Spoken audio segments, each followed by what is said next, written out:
Dear students, today I am going to explain the concept of inner product. Initially, we have the definition. Let V be a vector space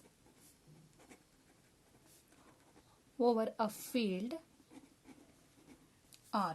You are already familiar with the concept of vector space and field. The mapping, here the mapping is denoted by this symbol, and here which is defined from V cross V to R is called inner product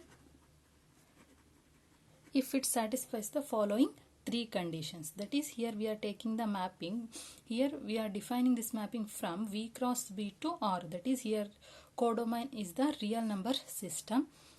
If for all alpha, beta, gamma belongs to V and A comma B belongs to R, that is, here we are taking the three vectors, alpha, beta, gamma belongs to the vector space V and A and B are the scalars.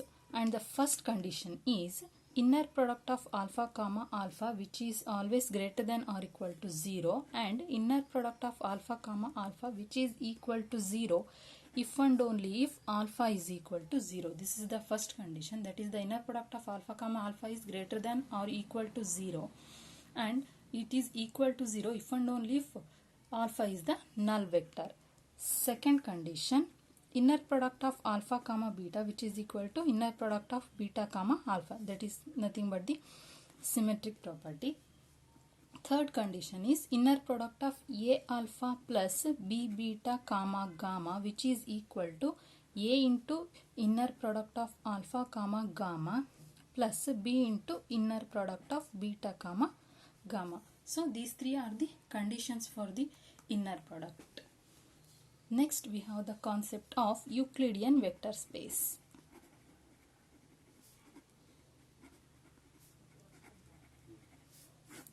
Euclidean vector space. Here we are considering the vector space V over the field R is called Euclidean vector space if it contains suitable inner product. We already know the concept of inner product. If this V of R, that is vector space over the field R, contains the suitable inner product, then we call that as the Euclidean vector space, or it is nothing but we also called as the real inner product space. For example, V2 of R.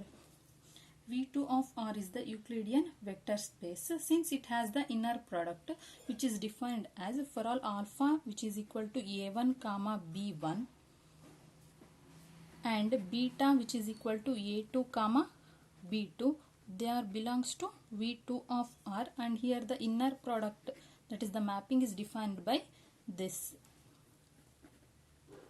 that is inner product of alpha comma beta which is equal to A1 A2 plus B1 B2. So here this V2 of R contains this mapping and this is the inner product. We may check these three conditions for this mapping.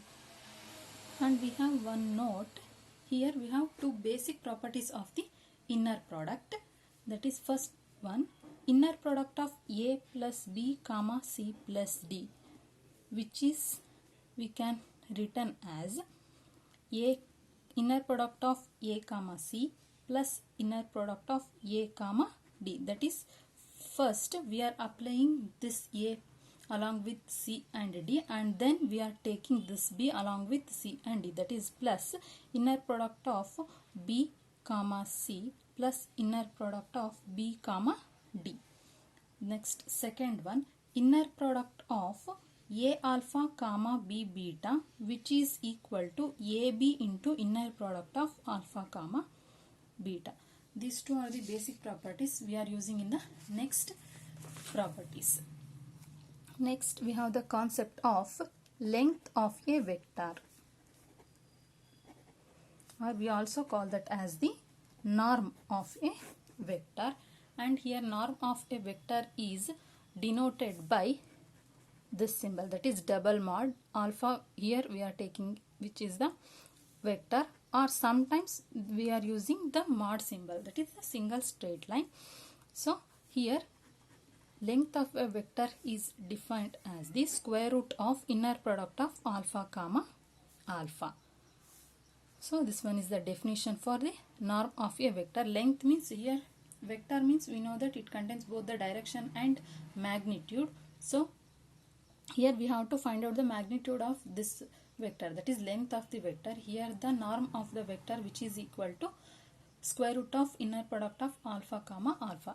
If norm of this vector, which is alpha, which is equal to 1, then we call that as the unit vector.